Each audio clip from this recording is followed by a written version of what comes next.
Ramdam ko ang paggalaw ng mga sandaling ito. Ako ang buhay na gilid ng pagkatao. Ako ang ngayon. Ang sandaling ito ay isang bagong simula. Ako ay muling isilang.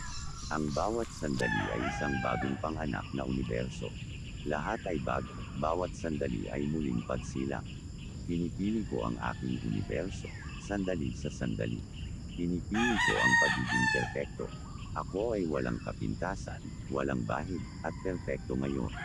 Hinukol ko ang ugnayan sa nakaraan at magsimulang muli ngayon. Ito talaga ang pinakamagandang sandali. Sa ngayon ay perpekto. Napapansin ko ang kagandahan. Napapansin ko ang kagandahan ng sandaling ito. Natutuwa ako sa paraan ng mga bagay. Lahat ay maganda, nagpapatibay sa buhay, at maliwanag.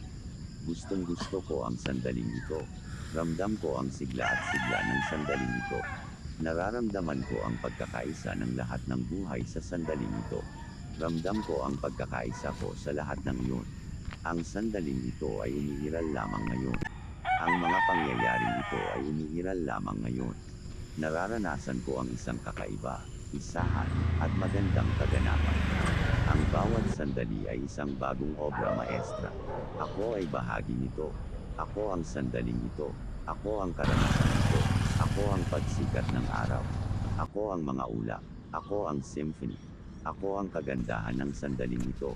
Ako ang tagumpay ng sandaling ito. Ako ang katahimikan ng sandaling ito. Para sa akin ito, ako ito, at para sa akin ang lahat. Pinararangalan ko ang paglikha na ito.